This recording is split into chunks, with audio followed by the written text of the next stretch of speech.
A poslušaš kaj podcaste? Poslušam ful, Rich Rolla ful poslušam. Rich Roll, aha. Ja, poznaš njega? Ja, poznam, ampak nisem nikoli zares ga Meni je sledil. on hud. Stok, ki je njegova zgodba mi ful fascinantna, veš, kaj je iz, bom rekel, tistega middle-aged alkoholika, odvetnika, predebelega, postal eden najbolj vzdržljivih atletov na svetu. In je čisto spremenil svojo zgodbo in se mi zdi, da je... Na kak način je pa to naredil? Šihtno je v trenutku. Šel je po stopnicah, pa je bil zadihan, pa videl, da ne gre več. In je 39 let se misli bil star, takrat ali 40. In je žena njegova pa z jogo ukvarjala, ful zdravo živela in potem je prosil, če mu pomaga. In se šla na 3 tedne detoxification totalno, da se je čist pucal, potem je pa začel vegansko se prehranjevati. Ker naenkrat začel trenirati, težt kologo, on je že prej plaval in potem je kar naenkrat začel za triatlon trenirati. Ja, zgodba fascinantna. In potem pa zdaj v bistvu pa tudi, kako je bil brez denarja, čez kako sta pač po smeteh iskal, kot so jim vse pobrali skoraj, ampak kako je ustrajal. Kako slediti svojemu srcu res. Ti smo delati, ker je v tvojemu srcu, ne glede na to, kaj ti zunanjost v bistvu odseva. In je sledil in danes sta oba ful uspešna. Ampak zato, ker delata tisto, kar res ljubita, z namenom, da delata, ne z namenom, da bi karkoli dobila od tega. Pa ima tako podcast povabi ljudi, ali ima on sam? In to ima nore ljudi. Imaš aplikacijo, imaš na telefonu, ima Rich Roll svojo aplikacijo. A ja, pro svojo ima? Ja, in mislim, da ne vem, že 460-480 podcastov že naredil tako. Vsak teden skoraj naredi enega. A si kaj ti razmišljal o podcastih? Sem, ja. Ampak to je vse, pač, kar potegne za sabo. Ti imaš itak, snimaš videa na YouTubeu? Ja. To bi lahko samo audio dal gor, ne? Ja. Ker v bistvu, se ne vem, koliko je dodane vrednosti, da je v bistvu neki je, sigurno, ne? Da je še audio, ampak audio je tisti sporočilo, ne? Meni je sam najlažje na to narediti, veš. Najlažje dati na YouTube kanal, zdaj kako bi na SoundCloud lahko delal, se mi zdi, da ljudje še vse njim je bližje danes YouTube, ne, kot v podcasti. Koliko imaš ti obiskanosti? Ja, jaz imam recimo na epizodo poslušalcev plus gledalcev, se pravi, to je vse skupaj tam 5 do 10 urov, bolj proti 5. Dobro. Ampak YouTube je ful močnejši. Ja. Ampak jaz nekako tako razmišljam, da bo ta val, ki se v Ameriki začel, ki je že nekaj časa, že 5 let, da bo mogoče tudi prišel sem, da se bo vedno več mlade itak poslušajo podcaste, pa v fitnessu, pa tako, ko se pogovarjam z ljudmi, ampak mogoče bo to še šlo, med generalno populacijo. Tako da to je moja investicija za naprej. Ja, definitivno se strinjam. Mislim, da bo še na dolgi rok bo to še ful. Hvala ti, ki si se odzval. Z veseljem. Hvala tebi za povabilo. Ja, valjda. Zdaj, midva bova, sicer sva neko temu dorekla, ne bova videla, kam naj odpelje. Bojo pa to mogoče bolj zame nekako na prvi pogled razburkane vode, ne? Mogoče mi dva moška bova govorila o ženskah, pa o moških, pa odnosi med njima, ne? Tako da ne vem, ti si verjetno vajen tega, ne? Pa niti ne toliko, veš. Ne? Zato, ker s svojimi prijatelji se o tem toliko ne pogovarjamo. Tudi sam verjetno imaš ta občutek oziroma to izkušnjo, da moški o tem ne govorimo toliko veliko. Ampak tako veseli, da bo. Ja, mene tudi, ja. Ampak tako iz tega vidika, da je malo kontroverzno, ne. Se pravi, govoriva o moških in ženskih energijah, ne. In v slovenskem jeziku nekako nimamo dobrega prevoda za ta feminin pa maskulin. Ja, jaz ga uporabljam kot moški in ženski princip. Kot princip, Ja. Ja, in lahko to dvoje opišeš, ne. To se mi najbolj blizu zdi, ker sploh v zadnjem času o tem veliko sam študiram, o tem veliko razmišljam, zaradi tega, ker me je k temu malo prisililo v bistvu situacija, ker ljudje k meni prihajajo s takimi težavami v partnerstvu, ker tega je danes ogromno med osebni odnosi. Po drugi strani pa mene tudi zanima, zato ker jaz svojo partnerko pač želim, bom rekel, imeti en lep harmoničen odnos, bom rekel, na tisti najvišji stopni, ne na stopni zgolj neke, bom rekel, ki bazira na fizičnem recimo, ampak tudi na mentalnem, emocionalnem, spiritualnem.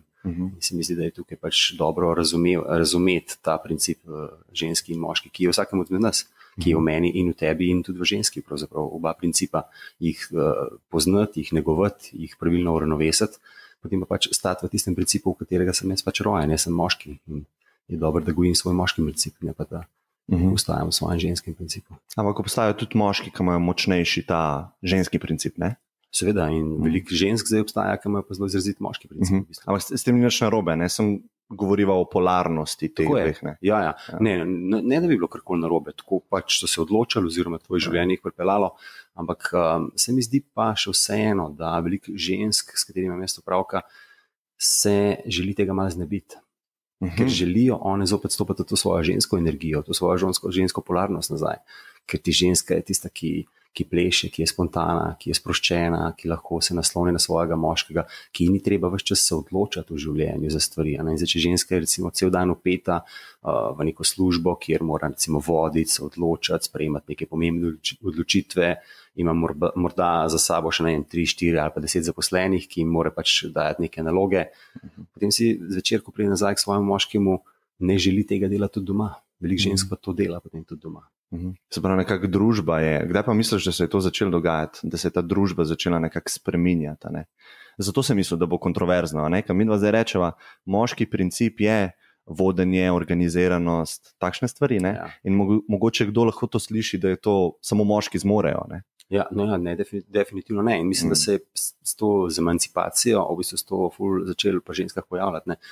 Feminizem je, bom rekel, ena izmed teh ekstremnih oblik tega, kako so se ženske želele postaviti v svoj steber, kako so ženske želele tudi pokazati, da tudi one lahko. In prav je, da lahko so želele biti enake moškim. Ampak eno je, a si ti enakopraven, drugo je pa a si enak, ker enak ne moš biti.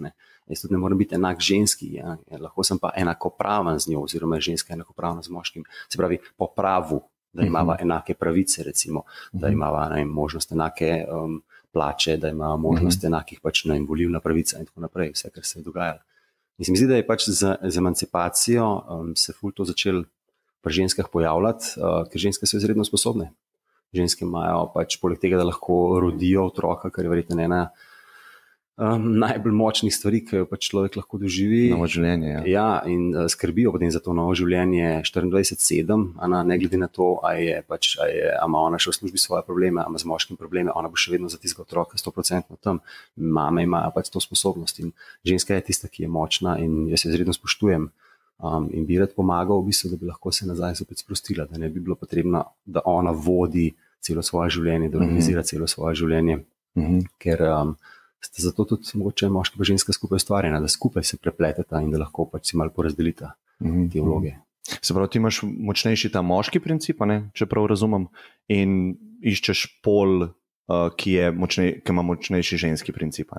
In to nekako bi delovalo, to, kar si opisal, da jo ti vodiš. Ja, veš, pola se itak vedno privlačita, tako kot minus pa plus v bistvu. In takšen pol, kot jaz sem, jaz bom vedno privlačil nasproten pol. Zdaj, a imam jaz moški princip? Jaz mislim zdaj, da ga imam, ampak ga pa nisem imel. Recimo, ker je bil ta moj moški princip je bil v moji davnini oziroma v mojem otroštvu zakamufliran malce z ženskim principom. Je bil neko vojo okrog mene, razumeš? In potem, ko ti opaziš, da imaš ta ženski princip, da si izredno nežen, recimo, ko si otrok, da si izredno občutljiv, da si zaznaven za, bom rekel, občutke drugih, potem pa priješ v šolo in potem pa vidiš, da imajo punce pa rajš tiste fante, ki so pa recimo bolj mačoti, pa ki malo kadijo, recimo, pa so bolj frajeri in potem tudi ti to postaneš, ampak ti ne postaneš s tem, da ti odvržeš ta svoj ženski ščit, ampak si nadaneš nov moški zopet ščit čez sebe. In potem imaš ti v bistvu čez svoj, bom rekel, ranjeni moški princip, en ranjeni ali pa nek fake ženski princip, čez ta ženski princip imaš potem še en moški princip in zdaj ti v bistvu skušaš nekako delovati v tem svetu, v življenju in privlačaš nekoga, ki ima pa isto po ženski strani, ima pa ženski princip, ki je oblečen v moški princip, ki je oblečen v ženski princip, in so dve maski pravzaprav. In to je kot neka čebula z layeri, z sloji, ki se jih je treba pol olupiti, ne? Ja, in to je tudi pač moje delo na sebi bilo to, da jaz v svoje življenje ne želim dodajati ful nekih stvari, ampak želim predvsem odvzemati to, kar jaz nisem, kar me je družba določila, da sem, kar me so starši zaznamovali, kar me je družina zaznamovala, šola, da jaz zdaj skušam res ugotoviti svoje bistvo, kdo sem. Sem tisti pravi moški princip, ker si želim v svojem življenju imeti žensko, z ženskim principom, ne pa eno, ki bo pač šefica v življenju, ker če bo šefica v življenju, potem bo tudi šefica v posli, bo šefica na intimnem, to pa jaz ne želim. Ja, nekdo pa želi, ne? Nekdo pa želi. Samo to, da smo razjasnili, da smo vsi opravili. In je čisto prav tako. Ja. Kako se je pa nekako začela ta tvoja pot odkrivanja teh tem oziroma odkrivanja sebe, ki si rekel, ta pravega sebe, lupljenja teh slojev? Ja, zanimivo vprašanje. Veš. Zdi se mi, da se človeku skoraj vedno nekaj zgodi v življenju, kar mu malce odpre oči. In tudi mislim, da se stvari, odnosi, dogodki, finančne situacije, bolezni in razne nesreče dogajajo z namenom, da človek malo odpre oči. Pač meni se je zgodila neka zgodba, pač bil sem v razmerju, ki ni bilo, bom rekel, uspešno, bil sem zelo zaljubljen in sem pač skozi to dojel, da jaz želim postati nekdo drug. Kajti skozi ta razmerje, ki se je pač izkazalo potem na koncu kot seveda zelo uspešno razmerje, kar se je meni zdelo kot neuspešno na začetku, ampak skozi to sem začel nekako lupati te lejerje svoje stran, opažati, kdo jaz vse nisem, kajti vem, da sem igral ves čas, da je ego prevladoval, da je vodil moje življenje, namesto da bi dovolil srcu, da bi tisto, kar je bilo res v mojem srcu, da bi dovolil, da se izrazi.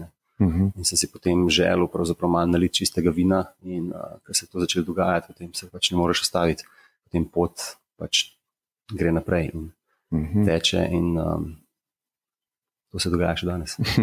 Se pravi, bil prav odnos tak, ki ti je v bistvu zmešal malo stvari v življenju, da te je usmeril na novo pot. Ne? Ja. Zato tudi o tem najbrž veliko govoriš, ne? Ja, največ je bil odnos tisti, ki me je predramil, če bi lahko temu tako rekel, in mi je nekako odprl oči. In zdi se mi, da je tudi potem moja naloga, da ljudem skušam na ta način, ker pač to meni zelo dobro poznano. Jaz sem tudi raziskoval pri sebi, ker jaz lahko delim ljudem le to naprej, ker sem jaz nekako na svoji koži izkusil. Eno je seveda, če se ti naučiš v teoriji, prebereš toliko in toliko knjig, imaš toliko in toliko znanja, drugo je pa, če ti govoriš iz svojih izkušenj, iz tega, kar si pravzaprav ti doživel, kar si ti izkusil, kar si ti občutil v končni fazi. In ljudje se potem v tem najdejo, ljudje se s tem poistovetijo, ker se smo vsi ljudje, se imamo vsi več ali manj podobne probleme, tudi na ljubezenskem področju in na poslovnem in tako naprej. In vidim, da se ljudje v tem najdejo in da lahko s svojim delom, svojo zgodbo potem ljudem pomagam, recimo, da tudi oni izstopijo potem iz nekega kroga, ker mi se vse čas ujemamo v neke razmerja partnerska, pa ne z namenom, da nas bodo usrečila, ampak z namenom, da nas bodo prebudila. In zdaj, če mi znamo pač to zavestiti, in če znamo iz tega izstopiti, ko čutimo, da ljubezni recimo ni več, ali z naše strani, ali z strani partnerja, ker če smo mi res povezani sami s sabo, če smo v stiku s partnerjem, potem mi lahko kmalu pač vidimo in se nalijemo čistega vina, rečemo, ok, ne bom se več slepil, tukaj več ni ljubezni. Prav je, da greva narazen, prav je, da si ona dovolj biti srečna, prav je, da si jaz dovolj biti srečen in bova našla verjetno partnerja, s katerim bova lahko naredila to, kar nisem recimo s sedanjo partnerko mogel narediti. Veš, kaj mi je zelo zanimivo, ker si rekel, ni bilo več ljubezni v nekem partnerstvu. Zdaj me zanima, kako ti ta izraz dojemaš, ljubezen. A ima več slojev? Ali je partnerska ljubezen malo drugačna kot neka splošna ljubezen? Recimo do življenja, to, kar je, ne vem, recimo Jezus učil, pa damo na stran kakšne krščanske stvari, čisto kot nauke. Kako to dojemaš? Ljubezen moramo malo ločiti od te navezanosti, s katero zelo velikokrat mi zamenjujemo. In takrat, ko si človek, bom rekel, prizna določene stvari in vidi, ali je res ljubil, ali je bil le navezan na osebo, oziroma ali je bil na osebo le zaljubljen za časa, zato ker mu je ta oseba v tistih, ne vem, kratkih momentih zapolnjevala neko njegovo praznino, recimo, se pravi, ne vem, potrebo po potrditvi, potrebo po spoštovanju, potrebo po nekih mankah, ki jih jaz nisem bil, pač, ki sem jih bil deležen v svojem otroštvu, ki jih nisem dobil od svojih staršev. Ker velikokrat oziroma skoraj največkrat iz tega izhajajo pač te stvari, da se mi zaljubljamo zaradi pomankanja nečesa in je zaljubljenost tista neko potreba, infantilna potreba, da bo nekdo drug mene osrečil. In če znam jaz to ločiti, potem jaz vidim, da ljubezen pravzaprav, če je prava, res nikdar ne mine, samo včasih malce izgine oziroma preobleko zamenja. In ta ljubezen, vse moje partnerke, s katerimi sem bil, jaz imam še vse en zelo rad. Jaz imam do njih veliko ljubezen in jih vedno bom jim pomagal, če bo potrebno, in jih spoštujem in temu jaz rečem lahko uspešen odnos. Gre pa drugače, da s temi partnerkami več ne delim ljubezni, bom rekel, na te razne načine. Romantičen način. Na romantičen način, na intimen način. Pač delim bolj kot skozi spoštovanje, skozi mentalno, recimo, ne pa več toliko skozi spiritualno, ne pa več toliko skozi fizično ali pa čustveno. Jaz sem pred kratkim, recimo vse te stvari so dokaj nove za mene.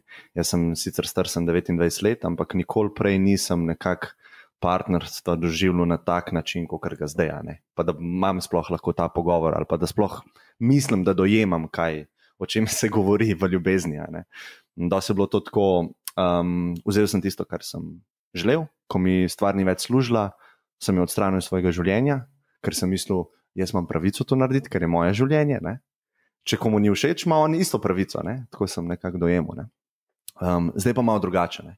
In zato je dosti stvari novih, a ne, mogoče bom kdaj kakšne stvari, ki jih bom rekel, ne bojo čist, kako bi rekel, bojo na zelo nižji ravni, a ne.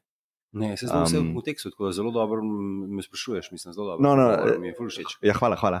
No, sem pa o tem razmišljal, pa me zanima, kaj ti misliš o tem.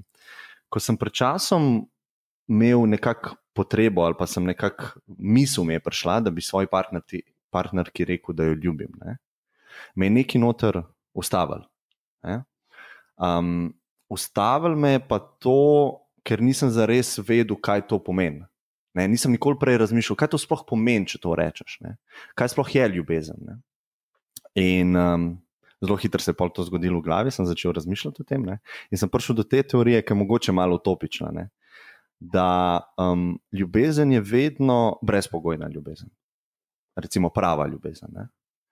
In že to, da je ena oseba ta oseba in ne ena druga oseba, že to je pogoj, ne? Se pravi, če jaz rečem nekomu, ljubim te, ne? Se pravi, imam brezpogojno ljubezen do tebe, načeloma ne bi smela miniti, ne? Ker ta oseba bi se spremenila, pa bi pa jaz rekel, aha, zdaj mi pa ni več to všeč, ne? Se pravi, so bili pogoji gor, ne? In pogoj je tudi, da je ena oseba ta oseba. Pogoj je tudi, da je oseba oseba. Drevo je drevo, recimo, ne? Tudi ta pogoj ne sme biti, ne? In pol nisem tega rekel, ne? In pa nekako sem tako razmišljal o ljubezni, da je brezpogojna naenkrat do vsega, ne? Zanima me, kaj ti misliš o tem, no? Veš kaj, impuls, ki pride iz nas velikokrat je najverjetneje naša intuicija, ne? Intuicija, naši občutki in kar pa mi naredimo ljudje, pa dostikrat mi hočemo z glavo, z našim razumom te stvari še enkrat preveriti, za vsak slučaj. Če je to resnično, kar mi res čutimo. In naš razum je pa omejen, naš razum je pa pogojen s tem, kar so nam govorili drugi, s tem, kar mi poznamo iz naše okolice. In potem zelo velikokrat mi napletemo v svoji glavi neke zgodbe, ki pa ni nujno, da imajo kakršnokoli vezo s tem, kar mi čutimo znotraj sebe, imajo pa, bom rekel, neke argumente oziroma neke razloge, s katerimi se pa isto naš potem zadovolji. In ljudje, namesto da bi mi recimo poslušali to, kar je v nas noter, ne glede na to, ali mi za tem potem popolnoma stojimo, ampak mi smo v trenutku začutili ta vzgib. In jaz menim, da je bilo zelo dobro, če bi te vzgibe mi se v sebi noter naučili poslušati in jih primer. Začutiš, da bi rad partnerki, ne vem, izmasiral noge in nekaj lepega za njo naredil. Ampak potem pa ti začneš v bistvu razmišljati, ampak če bom to naredil, potem pa ona mogoče mislila, da kaj od nje hočem, ali pa zdaj, če pa to naredil njej, potem pa mogoče, ali pa prijatelju, ali pa komorkoli, ne, pa nekdo misli, da hočem zdaj nekaj si prislužiti, se prikupiti nekomu, ali karkoli, ali pa če bom to naredil, bo ne vem kaj, gor in dol, in potem tega ne storimo. Velikokrat ničesa ne storimo, ker nas potem ustavi, ne. Ampak tista prva misel, ki pride, je najbolj prava misel, res. In dokazano je danes, to so pač tudi na delavnicah ljudem pač skušam prikazati, da je intuicija tista, ki je v našem srcu in je te informacije, ki jih naše srce zazna v prihodnosti, se lahko zgodijo do cirka 1,2 do 4,8 sekunde, preden dejansko se stvar v sedanjosti pravzaprav sploh zgodi, če lahko sploh govorijo o sedanjosti, o prihodnosti in tako naprej. Hočem reči, da se srce zazna stvari, ki se zgodijo v tem informacijskem polju, ki je vse okrog nas, ves čas prisotno, jih zazna, preden se te stvari sploh manifestirajo. In srce ima znanje, če lahko temu tako reče, ima vedenje, ker ima tudi pravzaprav v sebi noter mrežo nevritov, to je kot neke vrste malih možganov, s katerimi on dejansko lahko ve, srce je pametno. Ampak mi smo tisti, ki mislimo, da je akcija tam, kjer so naši možgani, in srcu ponavadi ne zaupamo, ker našega srca velikrat ne slišimo, ker srce se sliši pa v tišini, se sliši v miru, pa ne samo v tihi mirni sobi, ampak v tihem in mirnem bitju, to, kar mi smo. In zato tudi jaz predlagam ljudem, da bi bilo dobro, če se malo večkrat povežejo sami s sabo, da grejo na nek sprehod samo, ne samo nujno teči ali pa športati, ker je seveda vse super, ampak na nek sprehod se včasih samo usedejo in včasih samo so in poslušajo pravzaprav, kaj jim njihovo telo, njihova notranjost sporoča. Velikokrat je to zelo težko, zato ker je izredno aktiven in ne želi ustaviti se. Ves čas mlinčka, ves čas melje. Mi mislimo, da je nemogoče ta hrup, ta tok misli ustaviti. In če se mi zdaj poistovetimo s to idejo, da je to nemogoče ustaviti, dejansko to je nemogoče ustaviti, zato ker smo se spet ujeli v to razmišljanje, ki to razmišlja. Dejansko, kdo smo mi? A smo mi razmišljevalec, a smo mi tisti, ki pač opazuje to razmišljanje? In zdaj, če mi postanemo v neko prostor, zavedanje, kjer se to razmišljanje dogaja, potem lahko mi razločimo, kdo misli moje misli in pa recimo občutki, ki se v meni porajajo. In potem znam jaz videti, a jaz takoj začnem interpretirati te občutke, ki so se v meni zgodili, jih razlagati z mojim, petčutnim umom, če lahko rečem. Pač vidim, slišim, čutim, poznam, voham, okusim. Ali pa jaz, ne glede na to, rečem, na vodi sem čutil. Vem, mogel sem iti do nje. Ne vem, tako kot z mojo zdajšnjo partnerko, recimo, tako kot s kakšnimi stvarmi. Jaz sem mogel to narediti. Jaz nimam enega logičnega razloga. In moj razum ga nima in mi skuša na vse načine preprečiti včasih, da nekaj ne bi naredil, ampak jaz znotraj sebe vem, da moram to narediti.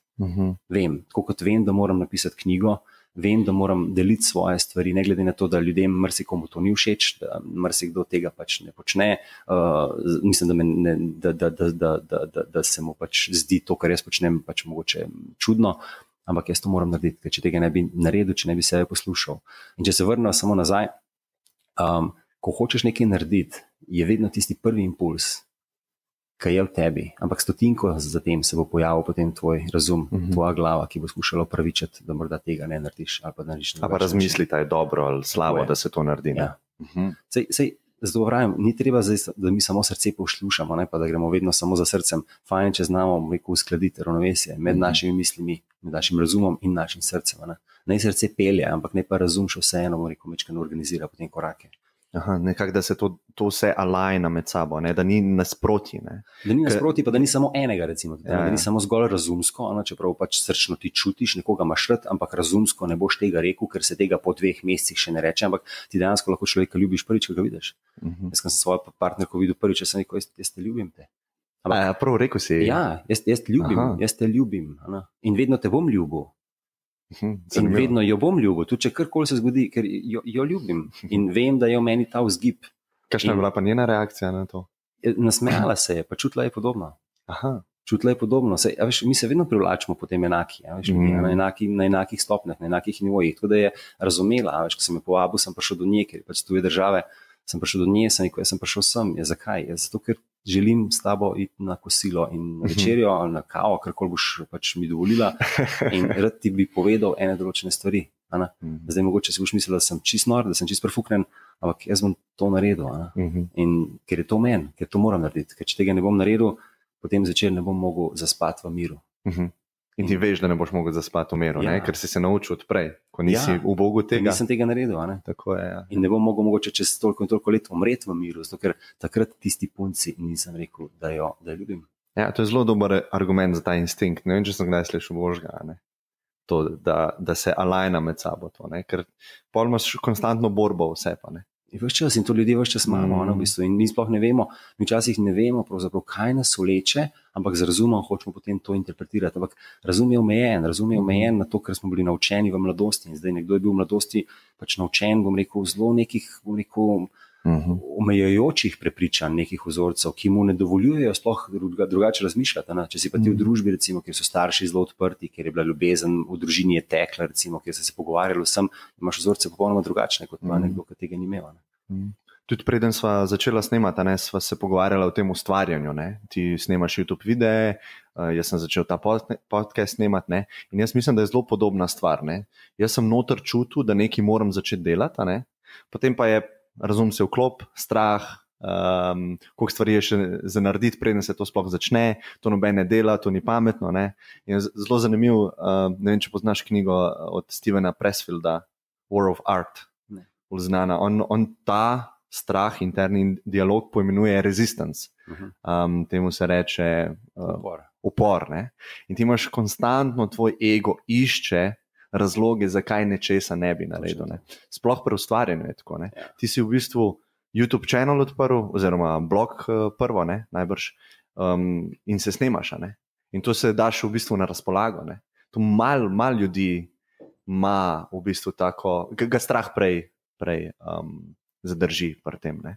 In on, vem, da v knjigi enkrat napiše, če bi vsi uspeli premagati resistance, ne bi bilo zaporov, ne bi bilo kriminala, ne? Zato ker bi bili vsi toliko zadovoljni, ki bi ustvarjali oziroma bi delali tisto, kar vejo, da bi mogli narediti. Ne? Nas pa prepreč v bistvu to, ne? Vzorci sprej, ne? Ali pa družba. Ja, mislim, tukaj tematika ta je zelo obširna in meni zelo ljuba. Ustvarjalnost. Ne, to, kar si zdaj omenil, v bistvu to od strahu, v bistvu, ker ta strah je tisti, ki žal zaenkrat še vedno drži ta svet in ga poganja še malo. Tako kot si rekel, ljudje bi tako bili bolj radostni, tako bi bili bolj srečni v službah, v partnerstvih in sami sabo, če jih ne bi ta strah držal. Ampak ta strah je zgolj samo ego in je zgolj samo iluzija, to ni resnično. Veš, kot tema, recimo, ki ne obstaja sama po sebi. Tema je samo odsotnost nečesa. Tema je odsotnost luči. Strah je odsotnost ljubezni, poguma in zaupanja. In misliš, da mene ni strah? Mene je strah, no, in ko sem se midva dobila, mene je strah. Mene je vsakega intervjuja strah. Mene je vsakič, ko jaz dam ven za stvar strah. Vedno me je strah, ampak če jaz tega ne naredim, jaz znotraj sebe zgorim. In tiste stvari, ki so meni najbolj ljube, tiste stvari, ki mene najbolj veselijo, se skrivajo vedno na drugi strani strahu. Vedno, in to boš velikrat slišal še po mojem življenju, tudi drugih ljudi, in to ni moja, tudi ga si nisem jaz zmislil, ampak vse, kar si človek želi, se skriva na drugi strani strahu. Vedno. Samo ego je tisti, ki nas drži v tem strahu. Zato, ker ego je poznana domača okolica. On se boji iz poznanega ven izstopiti, on se boji iti v novo, ker ne obvladuje situacija v novem. On hoče obvladati situacijo, ne glede na to, da ta situacija boli, da ni dobra in da je ta posteljica je še vsem topla, pa mehka, pa udobna, pa poznana. In ne boš pač dal noge ven iz tiste odeje, iz postelje stopil v življenje, ker ne veš, kaj te čaka. Ampak jaz pravim vedno 50-50 je. Lahko da boš propadel, lahko pa da ti bo uspelo. Ampak v vsakem primeru boš ti zmagal, zato ker boš v vsakem primeru dobil izkušnjo. Se pravi, če boš propadel, boš dobil izkušnjo, če ti bo uspelo, si pa naredil, kar si želel. Ampak tudi, če propadaš, si se znebil tega, da seb ne bi mogoče kasneje odpustil, to, kar si omenil. Seb ne bi odpustil, da ničesa nisi naredil. Ljudje, ki želijo biti, ne vem, pisatelji, pa imajo to, ali pa imajo neko otroške sanje, in to zelo hitro se poteptajo, ker pride realnost. Ja, ker pridejo, veš, in potem si ne odpustijo. Glej, sama podoba je nekaj, kar je bilo zelo v mladih letih pač nam nekako usiljeno, vtisnjeno. Mi samo podobo si zgradimo, ko smo še mladi. Te samo podobe je odvisno, a bomo mi nekaj rekli, a bomo mi k nekomu pristopili, a bomo mi nekaj naredili, ali ne bomo tega naredili, oziroma pristopili, oziroma rekli. Od naše sama podobe odvisno. In zdaj, če sem jaz recimo, ne vem, se bojim nekega uspeha, ali pa če mene strah, da se mi bodo smejali, tako kot so se mi smejali, ne vem, v 3. razredu osnovne šole, ker sem pred 7. razredom nekaj rekel, ker sem mislil, da pač vem, pa so se mi vsi smejali, ker sem pač narobe rekel, pa še učiteljica se mi je smejala, je to vplivalo na mojo samo podobo. Neka travma se je ustvarila. Neka travma, ne glede na to, a veš, ker je bilo čustvo prisotno, mene je zabolelo znotraj sebe, celica je to spravila. In zdaj, kadarkoli mi jaz prišel z neko super idejo, ki se bo meni zdela the best ideja, jaz sem imel idejo, točno to, jaz sem snemal podcaste. Jaz sem prišel do prijatelja, ki je audio inženir, obvlada te stvari, ve, kjer je programe, ve, kjer je majke, vse ve, vse. In sem prišel to idejo, navdušen popolnoma. Veš, kaj je bila reakcija? Pa kaj šta dela, Urbi? Pa to Brengen poslušal v Sloveniji, pa to čisto prve zveze. In jaz sem šel poklapan domov. Če bi danes to naredil, bi jaz njega zabil in bi šel še z več navdušenja, powerja, iskati nekoga drugega, ki bi verjel in ki bi jim lahko pomagal v to. Bojo, kjer majk najde, če bi na YouTube pogledal. Na YouTube imaš vse, ljudje ti povejo, kjer je majke kupiti, kako narediti to res low budget, ne da to narediš, ne vem, da rabiš $5 za to. To je res 5% vsega. Ti si premagal ta strah, ki si v bistvu se snemaš in daješ to na YouTube. To je 99%. Ja, že narejen. Tista tehnika je potem samo še... Ljudje se s tehniko ukvarjajo zato, ker se bojijo začeti zares. Prav. In jaz sem bil tako, zdaj mora biti vse perfektno, zdaj moram imeti studio, moram imeti profi majke za €1500, moram imeti profi kamere. Pol, če se iskreno sebe vprašaš, je samo to odlašanje, da zares začneš. Lahko bi začel s telefonom. Podajava si telefon in snemava podcast. In ljudje sebina jih njih premakne, oni se z sebino poistovetijo. Ta sebina je tista, ki je bistvena. In če boš ti, verjamem, da boš našel ljudi, s katerim boš lahko delil močne, globoke stvari, sploh aktualne stvari, ki se danes dogajajo, strah, recimo, ljubezen, partnerstvo, sledenje svojim sanjam, sledenje svojim srcu. To ljudje želijo, v bistvu, ker ljudje potem hrepenijo, ampak je zopet strah tisti, ki jih ustavi, v bistvu, ker čakajo samo še, da se to zgodi, samo še boljšo službo, samo še boljšega partnerja, samo še boljšo stvar, vedno nekaj boljšega, da si bodo dovolili biti srečni, ampak srečen si lahko ti v tem trenutku zdaj, danes se lahko odločiš. Ne glede na to, a si bolan, a nisi, a imaš keša, nimaš, ti se lahko odločiš, da si srečen. Ker če ves čas čakaš zunanjost, da se bo uredila, morda se bo. Morda boš pa čakal celo življenje. Potem je naslednja stvar, to je naša narava. Tudi če bo vse perfektno, bo pol, kako bi rekel, večji bojo bili te ambicije. Zato mi smo potomci teh, ki so imeli ambicije. Mi ne smemo biti brez ambicij, mi ne smemo biti menihi. Menihi ne dajo genov naprej. Mi smo potomci teh, ki niso zadovoljni, verjetno. Tako da S tem, da iščeš potem novo in si pioniran. Kdaj si prišel na to pot? Recimo to, kar zdaj govoriš. Ker verjetno se vsi mi ujamemo v to pasta. Srečen bom, ko bo to. Zadovoljen bom, ko bo to. In pri partnerstvu je to. Velika večina ljudi se ujame v temi partnerstva. Ampak kdaj si pa ti, tako da je bil res, da si začel temu verjeti, lahko sem zdaj srečen? Jaz sem rabil nekaj časa, jaz sem rabil zbrati v sebi pogum, s katerim sem premagal ta strah, seveda pred tem, da za mene ne bo poskrbljeno. Da če vmes nehal delati to, pač delam trenutno, pa sem imel zelo dobro službo, in če bom začel slediti temu, kar je v mojem srcu resnično, da mi ne bo uspelo, da ne bom mogel plačati položnic, da ne bom mogel plačati stanovanja, da ne bom mogel življenja živeti. In 4 leta nazaj, dejansko avgusta, 4 leta nazaj sem sklenil, da sem dal odpoved, čakal 3 mesece in šel potem za 1 mesec in pol v Ameriko, sposodil si denar od brata, sposodil si, ker nisem imel čist nič denarja, šel v Ameriko, naredil svojo spletno stran, napisal 3 programe, online programe in pač prišel na trg s 1. januarjem z videom, živijo, tukaj sem. V slovenščini? V slovenščini. To sem jaz, to ponujam, to sem spoznal na svoji poti in kako si pa, a si kaj prej following buildu, sledilce buildov, preden si dal ven programe, ni bilo programe sem dal ven in so ljudje začeli kupovati. Ampak to je spet ena stvar, ki jo delaš v bistvu brez da bi razmišljal o sadežu, ki ga boš nekoč utrgal, ampak razmišljaš samo poti. Jaz sem od leta 2012 dejansko do 2016, ko sem prišel ven, sem ves čas na Facebook strani Dobra misel objavljal zapise. Vsak dan ob 5 zjutraj je bil zapis. Zakaj? Zato, ker sem želel. Zato, ker sem mogel, zato, ker sem hotel. Brez da bi imel karkoli, a bom jaz kdajkoli od tega imel, a ne. Jaz sem sam želel ljudem pomagati, dajati pač stvari, ki so mene težile, s katerimi sem jaz sebe, bom rekel, tolažil, oziroma s katerimi sem jaz sam sebe opogumljal. Pa si sebi govoril, v bistvu tudi, ne? Sem sebi govoril. In s tem sem si nekako eno mrežo, takrat je bilo 10,000 ljudi, ki me je spremljali. Danes je to pač zraslo na skoraj 25,000 ljudi že, poleg tega, da jih je še na drugih omrežjih, še par tisoč, tako da stvar dela. Kaj pa je vizija tega? Bitje lučine, se bova vse polinkala, ampak kaj je vizija tega, kar delaš? Ali se ne ukvarjaš tem, kar si res na poti? Ne, imam vizijo, imam cilj v bistvu. Cilj je, da se prebudimo. da se prebudimo, da začnemo zavedati življenje, da se začnemo, meni je cilj, če se človek bo vsak dan zjutraj zavedal in bo rekel, nov dan je, živ sem, lahko diham, lahko se odločim, na katero stran posle bom stal. Torej, lahko se odločim, ali bom danes nameravam preživeti lep dan, ali bom zopet šel v preteklost, v včeraj, v to, kar se je zgodilo v službi, s šefom, s partnerjem, starši, s otroci in bom zopet podoživljal preteklost, jo prenašal v sedanjost in jo s tem zopet prenašal v jutri, v prihodnost. Da se začneš zavedati svojega dihanja, da se začneš zavedati tega, kaj ti si, da se začneš razmišljati o svojih mislih, o svojih občutkih, o svojih dejanjih in da potem to imaš neko kontrolo nad tem. A si imel kakšnega mentorja na tej svoji poti? Lahko je tudi, ni nujno, da je v živo, lahko je to karkoli. Lahko je to kakšen... Ja, mislim, ogromno. Pač to so ljudje, katerim sem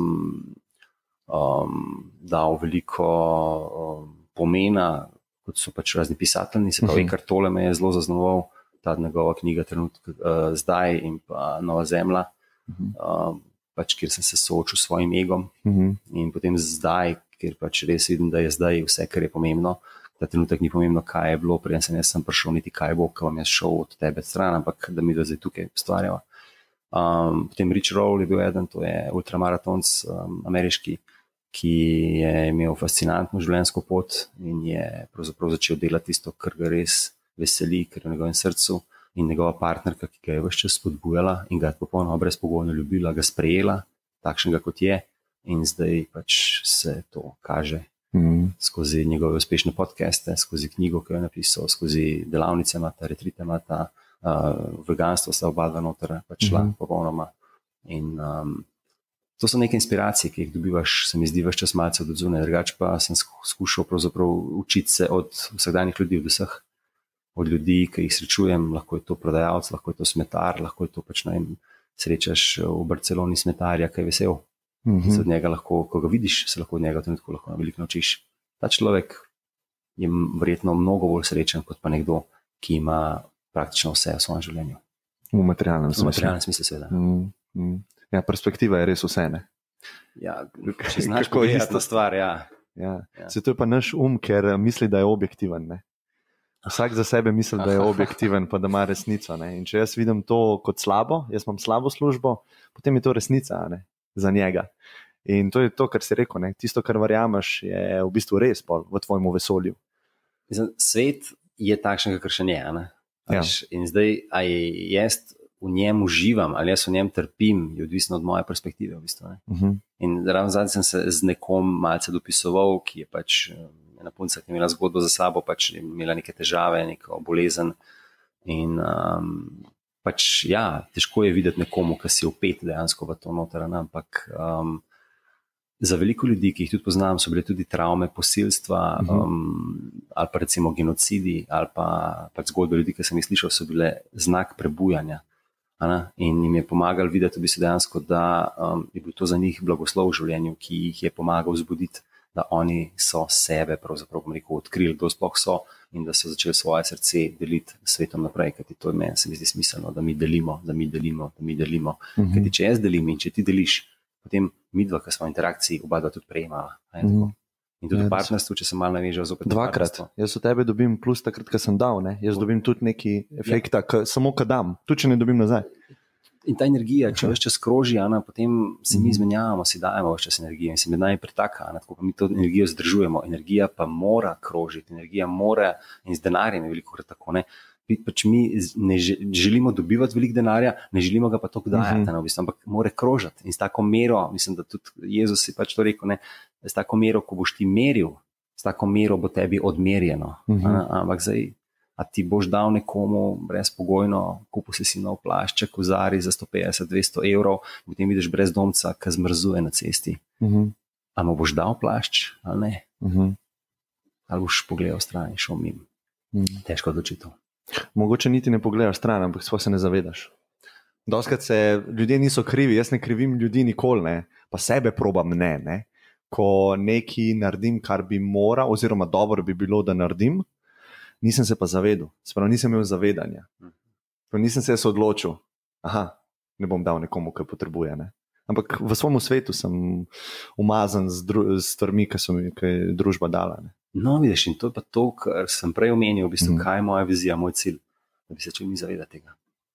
Ja, veš, da ko greš ti recimo po cesti, ko hodiš, a se ti zavedaš tega, da hodiš po cesti, ko ti voziš avto.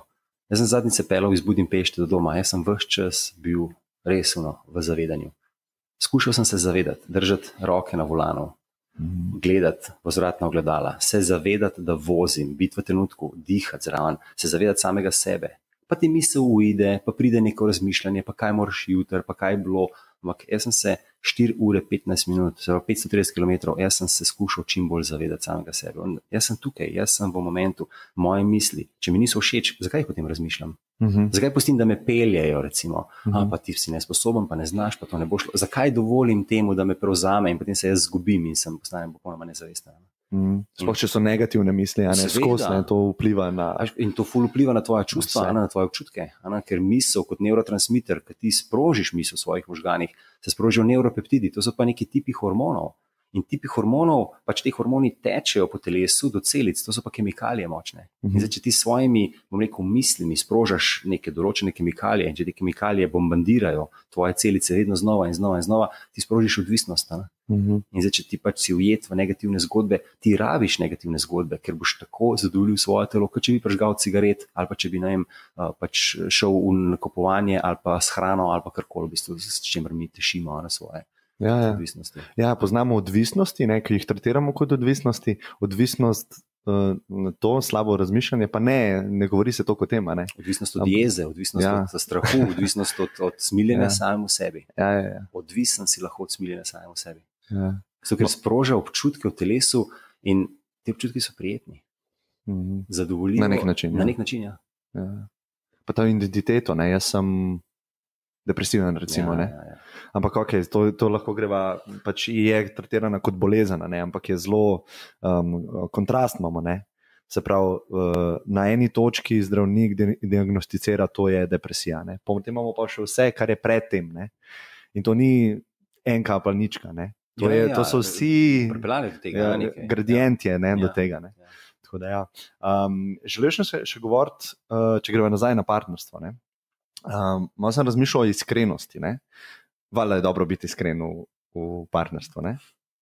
Zdaj pa, a to pomeni ultimativna iskrenost, 100%, a lahko kdaj mogoče iskrenost škodi partnerskemu odnosu? Kakšno je tvoje mnenje o tem? Kaj, v smislu, da rečeš partnerki pismo, res mi ni všeč tale tvoja... To je ta standard. Ne, ali pa sem se zredila. Ja. To so take male laži, male, kako bi rekel, stvari, potem pa lahko greš še za večje. Recimo, vsak ima borbo samim sabo. Ja, mislim, iskrenost je v prvi meri povezana s sabo, koliko ti znaš biti sam do sebe iskren, ker to iskrenost potem lahko tudi naven izražaš in ljudje te bodo sovražili, v bistvu, če boš iskren. Prvič te bodo sovražili, če boš ti iskren do samega sebe, če boš brutalno iskren do sveta, ker po eni strani si bi velikokrat želel, da bi bili tudi oni tako iskreni, pa ne morejo biti, po drugi strani pa zato, ker jim velikokrat ti kažeš stvari, ki jih pa mi velikokrat si mal pred sami sabo skrivamo. In zdaj v partnerstvu, če se deva navezati na to, da ne bova pač razširila teme tukaj, ampak partnerstvo je zopet tako, zdaj imaš ti v partnerstvu, rekel, ne vem, če imaš fazo 1 ali pa fazo 2 ali pa fazo 3, recimo, pa rečemo, da je faza 1 najbolj tista začetna, živalska, fizična, zaljubljenost, recimo. Zaljubljenost, da so odvisna drug od drugega, se pravi, jaz imam žensko zaradi tega, recimo, ker imam neko željo, recimo, da mi ona daje potrditev, da mi daje spoštovanje, ona mene zaradi tega, da ima varnost ob meni, da ima moškega, to je bilo včasih, recimo, se to dogajalo, veš, kaj je bil moški tisti, ko je bila pač ženska njegova lastnina predvsem. Potem so ženske začele, bom rekel, rast v smislu, da imajo dovolj tega odvisnosti od moškega, začele delati same svoje službe, služi denar, postajati neodvisne in tudi moški so začeli čutiti, da bi se ta čustvena otopelost, ki jo velikokrat so pač imeli, da bi bilo dobro, če bi pa bili mehko bolj nežni, mehko bolj sočutni, se kdaj objeli, tudi mogoče povedali kaj v svojih čustvih, v svojih občutkih, delili tudi to z moškimi, začeli praktizirati jogo, hodili malo tudi na meditacijo, začeli v moške kroge, začeli pogovarjati o teh stvareh. In potem to nekako druga stopnja, tretja stopnja je pa tista, ko dejansko pravzaprav moški in ženska dojameta, da sta tukaj samo zaradi tega, da se skozi njiju življenje oziroma ljubezen utelesi in transformira v ta svet. Se pravi, da se ženska zave dejansko, da je ona samo orodje, skozi katero lahko ljubezen pride do ljudi, in da je moški pravzaprav samo orodje, skozi katerega lahko zavest, zavedanje, prisotnost pravzaprav se lahko, bom rekel, manifestira v ta svet. Se pravi, na eni strani ljubezen, ki jo ima ženska, in na drugi strani prisotnost oziroma zavedanje, ki jo ima moški. In zdaj, če sta oba dva, bom rekel, v tej zreli stopni, v tej tretji stopni, potem ta iskrenost postane smešna. Zato, ker ženska niti ne pričakuje več od tebe. In tudi vse en bo v bistvu, boš rekel, ja, pismo, malo imaš tega celulitka, ampak ker to ne igra več bistvene vloge. Kaj pa zaljubljen sem eno drugo punco? Zaljubil sem se danes. To je pomembno, da to poveš. No, recimo, če gremo na težje primere. Ja, jaz sem se ravno to s partnerko pogovarjal po kratkem času, ko sem bila skupaj. Sem nikoli, ko sem se pogovarjal od poroke in tako naprej, kaj ima ona, kakšno mišljenje ima ona od poroke, kakšno jaz. Se je gledaj, pač meni ni nujno, ampak če bi ti želela se poročiti, bi se poročil. Zakaj pa ne, mislim, če pač nekomu ful pomembno, meni pa niti ne, pač narediš neko uslugo, mislim, ne moš njemu reči usluga, ampak ja, se poročva, zakaj ne. Se neko, gledaj, veš pa, da se lahko zgodi, da ljudje morda nismo prišli skupaj, da bomo zdaj pa od tega trenutka do konca življenja. Se neko, lahko se zgodi, da jutri srečaš nekoga, ki te bo popolnoma potegnil, ali pa mene nekoga, ki bo se popolnoma njo zaljubil. In takrat se mi zdi, da je prav, jaz bi želel vedeti. In če bo res prava ljubezen, ja, se bo mene zabolelo, ker bom izgubil partnerko, ampak če je res prava ljubezen, jaz moram biti vesel za njo. Ker če jo jaz ljubim, jo jaz moram ljubiti, ko je z mano oziroma ko ona ni z mano. Ker jaz jo ljubim zaradi tega, da pač je ona lahko, bom rekel, še bolj odprta, še bolj srečna, in če to ni z mano, potem sem jo moraš spustiti. Moraš spustiti. Zakaj pa, recimo, kako gledaš na poroko, to sem te mislil vprašati, da si nekaj že nakazal, ne? Kako gledaš zdaj trenutno na to? Zdaj bi lahko spet razdefinirala tlele, pač ne, imaš cerkveno poroko oziroma, bom rekel, uradni del poroke pač na občini, na upravni enoti oziroma na občini, ja. Jaz ne podpiram niti ene ali pa niti druge. Se mi zdi, da sta človek, moški in ženska, ali pa tudi moški in moški, ali pa ženska in ženska, kakorkoli, ne, pač ne gre tukaj samo za spole, da imata pravico, da si drug pred drugim obljubita to zvestobo, oziroma karkoli si že pred temi inštitucijami obljubita.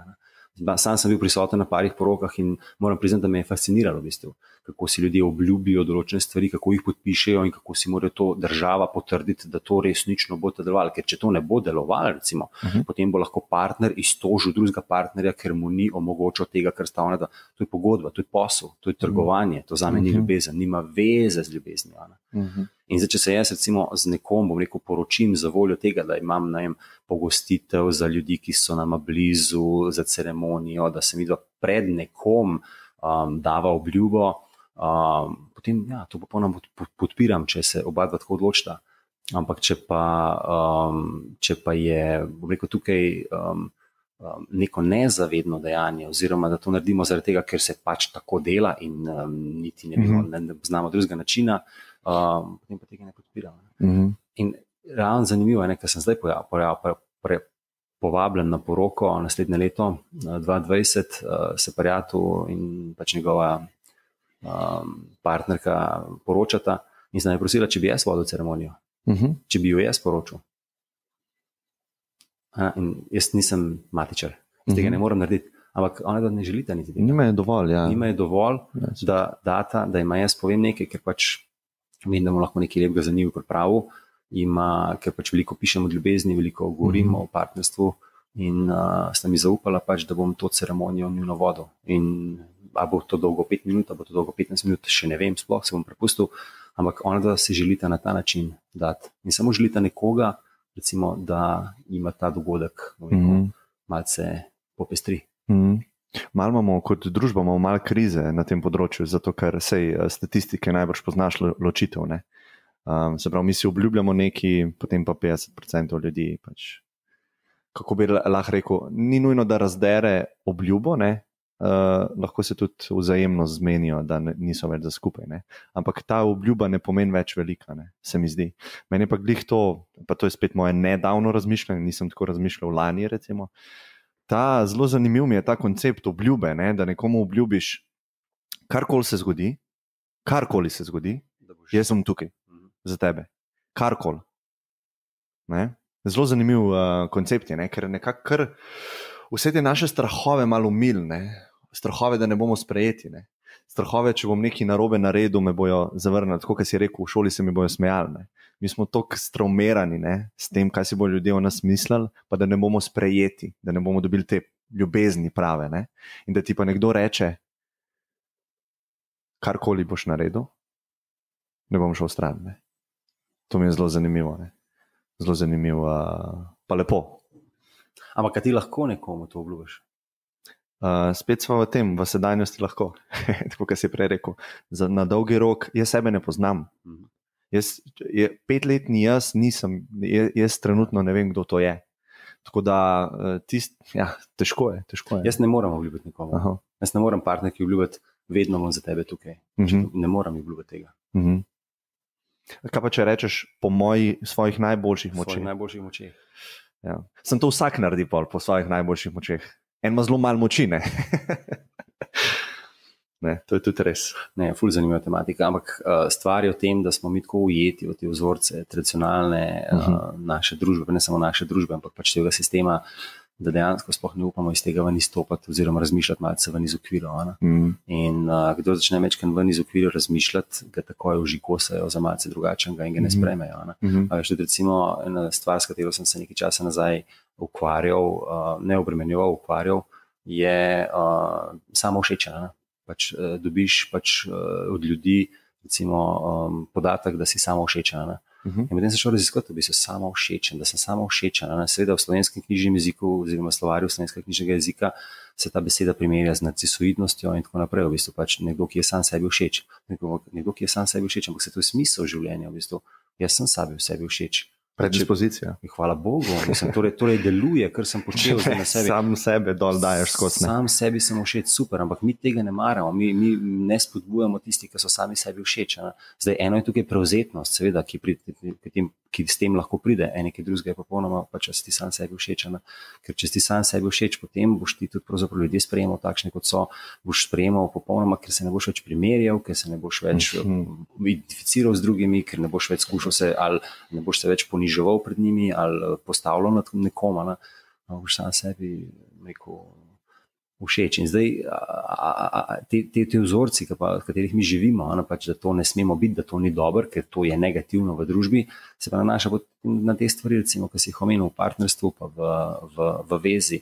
Če bom jaz zdaj nekaj drugače naredil, recimo, da bom jaz na koruzi živel, če lahko temu tako rečem, ali pa da bova s partnerko pač mi skupaj, dokler pač bova, to se mi zdi ful zrelo in ful dobro, ampak to se lahko doseže res v tisti, bom rekel, ko sta oba partnerja res zavestna in ko se o teh stvarih lahko pogovarjata. In si rečeta, glej, moja ljubezen do tebe je neskončna in vedno bo. In kaj se zgodi, tudi ljudje se potem sovražijo, recimo, kar narazen, ampak sovraštvo je samo predznak se je zamenjal. Ti nekoga ljubiš, potem ta človek nekaj naredi in ti ga v tistega trenutka naprej sovražiš.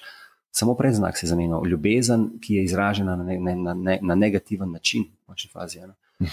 In če bi znali mi pogledati stvari iz drugačne perspektive, da bi mi vedeli, pravzaprav se nikoga ne moramo lastiti, da je ljubezen tista, ki lahko samo daje, ker mi dva pač nimava otroka, ampak pa tudi mama ne bova nikoli. Ampak mama, če pogledam, kaj ona da svojemu 3 mesece staremu otroku, ki mu da brezpogojno vso nego, vso skrb, vso ljubezen, a smo mi zmožni tako delovati s svetom? A smo mi možni tako delovati, pa se omejiva rajš na partnerstvo? A lahko jaz partnerki moj dam čisto vse, popolnoma brez tega, da pričakujem karkoli nazaj? Brezpogojna ljubezen. Brezpogojna ljubezen. Ja. Kdaj pa politna razen? Sigurno obstajajo situacije, kjer je dobro, da se dva razideta. Ne? Predpostavljam. Ja, sigurno obstajajo situacije. Se pravi, ko se zgodi karkoli, zdaj to lahko je, kaj lahko je to pač, da... Ne, a je to moj ego? Zdaj jaz bom tebe pustil, ne? A je to moj ego? Ali je res dobro, da gremo mi dva na razen, ker odnos več ne služi ne meni, niti tebi. Ker to je podobno, kot je v biznisu, ni enostaven odgovor. Kdaj odnehati? Ne? Beremo knjige, nikoli ne odnehaj. To ni čisto res, ker lahko si na napačni ideji, z napačnim timingom z napačnim timom in 30 let probaš narediti preboj na nekem področju. Ne. Mogoče je dobro odnehati ali pa spremeniti idejo ali pa spremeniti stvari. Ne. In ni enostavnega odgovora. Ne. Nikoli ne odnehaj, je tako zelo slab na svet, bi jaz rekel, v biznisu. Ne. Pa partnerstvu pa najbrž tudi. Gre za to, da velikokrat mi trkamo na vrata, ki niso naša vrata. In če se človek zna ločiti, katera so njegova vrata, kdaj. Kot sem jaz želel odnehati v tem, kar delam. To, kar sem že razmišljal. Ampak globoko v sebi, noter, ko sem se zjokal, ko sem iskal rešitve, ko sem prosil za vodstvo, vse, je nekaj se vedno zgodilo znotraj mene ali zunaj mene, ker mi je dalo potrditev, da še mečken ustraje na pravi poti si. In ljudje čutimo v sebi, ko se povežemo s sabo, a je to pravo, a ne. In zato mi iščemo na svete pri svetovalcih, pri frendih, pri družini, a ne še nadaljujem s tem poslom. En ti bo rekel, ja, dej, nadaljuj, moraš. En ti bo rekel, pismo stari, jaz pa mislim, da to ni za tebe. In potem boš zopet razcepljen. In toliko ljudi, ki boš vprašal, toliko mnen boš dobil in kaj boš potem s tem naredil. Lahko se boš odločil, ampak ne boš se odločil na podlagi tega, kar ti resnično čutiš, ampak na podlagi tega, kar mogoče najbolj vibrira s tabo, ker pa ni nujno, da je tvoje. Zato jaz želim ljudem pokazati, da vsi odgovori se skrivajo v nas. Da vsi odgovori so znotraj nas, če mi znamo prvič postaviti pravo vprašanje in drugič, če znamo mi slišati vibracijo našega telesa, kako se naše telo odzove na določene stvari. Se pravi, če jaz ne razmišljam o svoji partnerki več toliko, če ne razmišljam, kaj bi rad z njo počel, če ne razmišljam več, kako bi jaz z njo rad postaral se, kam bi šel jaz drugo leto z njo na morje, če jaz ne razmišljam, da bi ji rožico prinesel, ko grem mimo cvetičarne, če jaz ne pomislim, da ko sem na nekem lepem prostoru, ko bi bila ona zdaj tukaj, če jaz o tem ne razmišljam več, potem po vsej verjetnosti ta oseba ni več tako močno v mojem srcu upeta, kot je bila recimo pred nekaj časa. In lahko vidim, da je pač ta zgodba se malce izvenela, da je mal minila in da bi bilo dobro, če jaz ne uživam več toliko v intimi z njo, recimo, če jaz ne uživam več toliko, da se jo dotikam, da jo rad božam, če res ne uživam več v tem, pa ne zaradi ega ali pa zaradi strahu, recimo, ker se jaz bojim, bom rekel, neke dolgotrajne veze ali pa ker se jaz bojim, bom rekel, sploh neke veze, ker ne vem, bi rad bil recimo svoboden. Če jaz vse te stvari znam dati stran in če se res sam sabo povežem, potem v sebi noter veš in imaš odgovor. Zdaj vprašanje je, kaj boš to naredil, ker a boš ti potem za voljo, kot mi rečemo sebi ne, pa drugemu ja. Zdaj, a boš znal sam sebi reči v bistvu ja, lej, žal, ne želim biti več s tabo, ja, imava posel, imava otroke, imava hišo, rad te imam in vedno te imel rad, ampak ne želim biti več s tabo, ne čutim več potrebe. S tabo se mi zdi, da ne morem več rasti, da ne rasta več, da se najni poti razhajajo in takrat je pač treba velike zrelosti pa pač ljubezni predvsem do samega sebe. In to je tista osnova, ljubezen do samega sebe, ker če jo imaš, potem boš lahko šele do drugega imel, ampak vedno boš izhajal iz te ljubezni, ki je pač v tebi noter prisotna. Dobro. A ti si srečen? Veš kaj, zanimivo vprašanje v bistvu. A sem srečen? Ne, nisem vedno srečen. Nisem vedno srečen in tudi mislim, da ni fora življenja, da smo vedno srečni. Okay. Zdaj, kdo nas je učil, to so bile te knjige, pač pozitivno mišljenje, s čimer se pač duhovnost nekako začela v Sloveniji pojavljati, jaz to tudi poznam, da ne gre za to, da si ves čas srečen, ker ti življenje je ves čas ciklično, tudi sonce ne sije ves čas. In prav je, da znamo pravzaprav mi v teh stanjih najdati neko prebojenost, neko zavedanje in neko sprejemanje vsega tega. Da ko sem srečen, se zavedam, da sem srečen in se s tem ne poistovetim, da ko sem nesrečen, se zavedam, da sem nesrečen in da se s tem ne poistovetim. Ker potem dejansko pridem, bom rekel, do nekega zelo status quo, kjer pač skozi življenje samo grem z nekim tokom in dopustim, da se stvari zgodijo. Ker če bi ves čas, skušal biti srečen, potem bi mogel zanikati občutke žalosti, recimo. Potem bi mogel pač, pozabiti na vse tisto, kar me, včasih mi kdo kaj reče, ampak ne, jaz se na to povzdignem, da bi vsa čustva tlačil stran, da bi včasih sem žalosten zaradi tega, ker pogledam, pač, ko vidim situacijo v svetu, kaj se dogaja. A sem srečen? Ne, zaradi tega nisem srečen. A bi rad bil srečen? Ne. Okay. Ne. Rad bi bil prebojen. Rad bi bil buden, rad bi bil zavesten. Zavesten čim več časa, pa čim bolj globoko. Ja, pa vem, da mi ne bo uspelo, ampak nič hudega. Ampak da, ko bom zaspal, da se zavem, da sem zaspal in da se zopet prebudim. Rad bi bil prebojen. In tudi mislim, da se v življenju stvari, da je predvsem življenje namen tega, da se mi prebujamo, da smo prebojeni, ker biti srečen ves čas, vsak dan je po mojem mnenju ful velika iluzija, utopija in nekaj, k čemer ljudje težijo, zato ker novodobna duhovnost to ful dobro prodaja. Zna to ful dobro prodajati. Ljudje so nasmejani v vlogih, v teh oglasih. Ali bi tudi vi želeli biti ves čas srečni, ali bi tudi vi želeli imeti tako življenje? In vsi se s tem želimo poistovetiti, ampak a si tudi ti želiš imeti hišo na Baliju z ne vem kakšnimi bazeni? V končni fazi ne, si jo ne želim. Instagram mi je povzročil to, da jaz to gledam in se skušam zdaj identificirati s tistimi, ki pač to počnejo in so postali in kakšni influencerji in imajo od zadaj nek full Rolls Royce parkiran in full hude pač sobane in služkinje. A si to želiš? Ne, to začasno tega ne želim.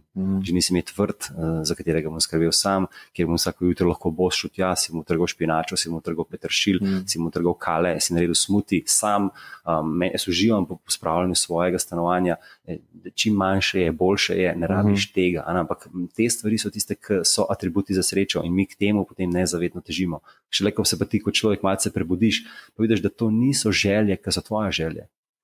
Tvoja želja je mogoče, da bi bil samo v narekovajih, mehanik, da bi bil rad samo cvetličar, da bi bil rad samo nekdo, ki ustvarja z glino, ne pa da bi bil rad, ne vem, pravnik, pa influencer, pa ne vem kakšen uspešen menedžer, pa ne vem kaj še vse. Hierarhija, igre hierarhije, ne? Se pravi, zdaj jo igramo z nekim spoštovanjem, ne? Pa denarjem. Ne?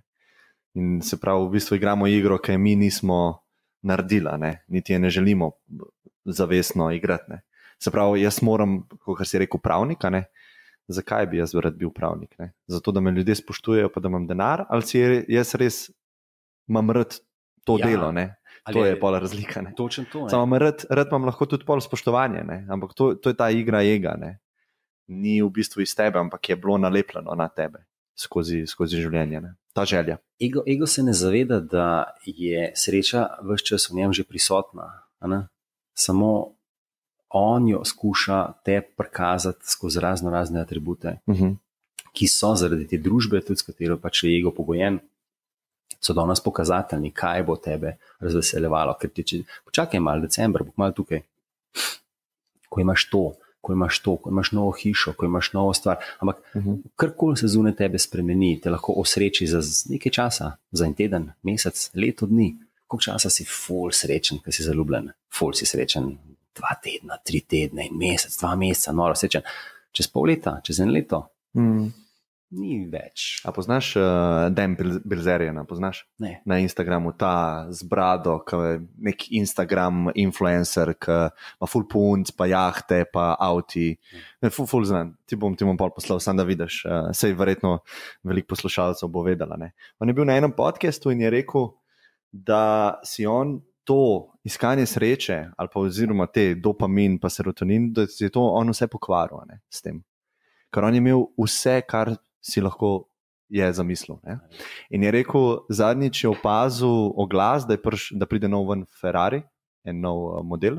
In je rekel, super, ne, končno neki, kar mi bo za 2 meseca dala recimo mal boosta, mal sreče. Ne? In se ga je šel iskat in je rekel, 20 minut je trajalo. 20 minut ga je vozil in po 20 minutah ni nič več čutil. Ni čutil več zadovoljstva. Ne? Tako da on si je pokvaril si vse te receptorje. In on se tega zaveda zdaj, ne? In on govori, da ni v temu te prave sreče. Ne? Ko se ga pa vprašal, Joe ga je vprašal, Rogan, ga je vprašal, kaj je bil tvoj najboljši dan v življenju. Ne? Ful zanimivo vprašanje za tazga človeka. In je rekel, s prijatelji smo bili na plaži cel dan, hangali smo in to je bilo to. In pozabili smo selfie narediti, ker je bilo tako dobro, da nisem niti vedel. To je rekel, to je to. Obkrožen sem bil s prijatelji, sončni zahod je bil, družili smo se, ko so se vozili nazaj, je rekel, en hipi 30 let nazaj je imel to isto izkušnjo, kot jaz zdaj in oba dva nisva nič plačala za njo. Ne. Isto se je počutil kot jaz, ali pa še boljš. Ne. Ma pa vse, pač milijone, ne. 100 milijonov ali 200 milijonov, ne, koliko ima. Tako da zelo zanimivo je. Jaz Zelo sem zanimive vedel. lekcije tudi od Ja. takih ljudi. Vedel sem, da boš to rekel s prijatelji nekje, ker to je v končni fazi. Sam zdaj vidim, recimo, jaz sem veliko časa preživel sam, v iskanju samega sebe, samim s sabo, meditaciji in tako naprej. Ampak kaj mi je res, tisti, ki si s prijatelji, ki se smejiš, ki si v trenutku, ki se nasmejiš neumnim šalam, ki se drugega malo zabavaš, sem zadnjič na morju bil, pa sem rekel, pa plesati. Ne znam plesati na mariači, ne znam. Pa sem rekel, pa kaj? Da se ne jemlješ resno toliko. Ko se me noben ne pozna. In tako Audrey Hepburn je rekla, poj, kot da te nihče ne sliši, pleši, kot da te nihče ne vidi in ljubi, kot da še nikoli nisi bil v življenju prizadet. In sem ji to med plesom rekel in so se oba trenutku sprostila in sva šla naprej in sva uživala in je bilo to zelo dobrih 15-20 minut mojega življenja. Ja, res je to. Ja. Mislim, se strinjam, če je sreča nekak cilj za enkrat, ne? Čeprav se ful strinjam s tem, kar si rekel, so odnosi ena stvar, ki res ful pripomorejo k temu. Ne? To jaz sem tudi to pri sebi opazil. Samotari smo moški doskrat, se nobenega ne rabimo, se smo ful tough, pa vidiš malo temačno stran tega, pa vidiš svetlo stran tega, ki si okrožen s prijatelji, pa si iskren, pa probaš čim manj mask imeti. Samost sploh ni slaba stvar, samost je človek samega sebe ful dobro spozna. In kadar si ti obkrožen z vsem tem šumom ali pa hrupom, ki ga imaš ves čas okrog sebe, v samosti, ki tega ni, takrat ti pravzaprav vidiš, začneš dojemati, kdo ti znotraj sebe si. In če pogledaš v zgodovini, recimo, moški so bili tisti, ki so meditirali po samostanih, ženske niso bile toliko, moški bil tisti, ki je iskal, ker ti moški princip, če se malo spet vrnemo k temu, je bil tisti, ki moški princip teži k ničevnosti. Nič. Se pravi, moški je tisti, boljše nič kot karkoli, ženska je tista, boljše karkoli, samo da ni nič. In tukaj smo mi tako različni. In moški teži, moški veliko meditirajo, zato ker iščejo to stanje popolne zavedanja, popolne ničesar, ker nič ne obstaja.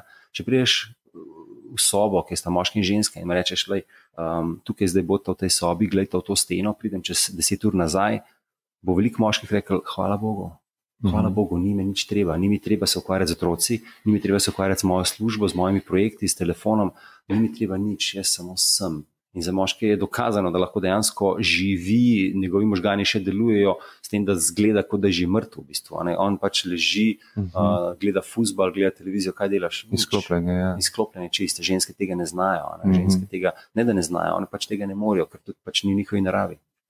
Če moški znajo ta nič prijeti, dojame pravzaprav, da je ta stvar, ki jo mi tako veliko tiščemo zunaj sebe, ves čas v nas prisotna in da mi nikoli ne bomo najdli absolutnega atributa za srečo zunaj nas, ker ti sreča je vedno in zgolj samo stvar tvoje odločitve. A se ti v tem trenutku želiš biti srečen, ne? In veš, ko se vprašala enega starejšega modreca, pač, ko sem mu rekel novico, samo prinesel vam, vaš sin je umrl, pa je nekaj časa tiho bil, pa je gledal, pa je rekel, ja, saj sem vedel, da ni nesmrten. Zdaj, aj to, že prej nekako. Tako visoka stopna zavedanja, v bistvu dejansko, ja, mislim, karkoli se zgodi, pač prav je tako, da se zgodi. Zdaj, a bo to v meni spodbudilo, bom rekel, neko nesrečo zaradi tega, ker je, pač to je močna stvar, pač sin ti je umrl. Pa ne pravim, da pač treba je verjetno iti skozi nek proces žalovanja in tako naprej, ampak zgodba govori o ničem drugem, govori o tej nenavezanosti, govori o tem, kako ne dopušča, da zunanjost vpliva pravzaprav na tvojo notranjost, da si ti mojster tega, kaj se bo v tvoji notranjosti zgodilo, da mene lahko na cesti nekdo kriči za mano, me žali karkoli, ampak da to v meni ne spremeni, ampak nič. To je malo ta stoicizem, princip stoicizma. Ja, recimo. In da tudi, če jaz sem ne vem kako uspešen, pa priznan, pa če me vsi hvalijo, da tudi to v meni ne spremeni ničesar. Ker jaz vem v sebi, kdo sem. In da zunanjost nima in ne more imeti vpliva na mene. In že takrat, ko bom jaz to dosegel, ko bom jaz uspel to doseči, bom jaz lahko, bom rekel, nekako pomirjen sam s sabo v tem svetu, ki bo ves čas svet dualnosti, ki se bo ves čas nekaj dogajal in me bo lahko vrgel z mojega stebra ven ali pa me bo v moj steber nazaj postavljal. In zdaj pa, če se lepe stvari dogajajo, veliko denarja služiš, imaš super punco, otroci so pridni, na morju si dopusti, vse je super, potem pa vedno pride trenutek, ko to mine. In takrat pa, zdaj, a boš to dovolil, da te bo pa to neosrečilo? Ne. Ker si navezan na to, več moraš za nazaj pokasirati, ko nekaj izgubiš. Ja, verjetno, ja. Ja, pol verjetno tudi ni problem biti v samoti, tako kot si rekel, če okolica ne more vplivati na te, to se strinjam. Samo do tam je pa vprašanje še koliko dela. Veš, kaj bi te za konec vprašal? Recimo, če si midva zdaj predstavljava, da vse to, kar si ti ustvaril, vse to, kar si napisal, vse to, kar si posnel, neha obstajati. Ne? Pa si na smrtni postelji. Pa lahko samo en nauk pustiš za sabo. Ne? Se pravi, vse to, kar si ustvaril, ne obstaja. Ti imaš pa samo en nauk, ki bi ga pustil za sabo. Ali to svojim otrokom, ali recimo širši publiki, kaj bi to bilo? Zanimivo vprašanje, res dobro vprašanje. To je tisto, kaj bi želel, da piše na tvojem nagrobnem kamnu. Recimo, ja. Samo moja je ta daljša verzija. Ne, super, lepo se mi to prav. Velikrat imam razne nauke, ki bi jih dal naprej, ampak eden mogoče, ki mi je najbolj pomemben je, če želiš življenje resnično živeti, ga moraš začeti najprej ljubiti. Ampak ljubiti popolnoma takšnega, kakršen je. V točno tem trenutku, kakršen je. Super, odlično. Mi je všeč ful. Urban, hvala ti za vse, kar delaš. Mislim, da je to ful pomembno, da deliš te stvari, te informacije ljudem. Tako da jaz sem prepričan, da se bo še kaj srečala. Hvala ti za obisk. Hvala za super pogovor, tako da tudi tebi. Enako.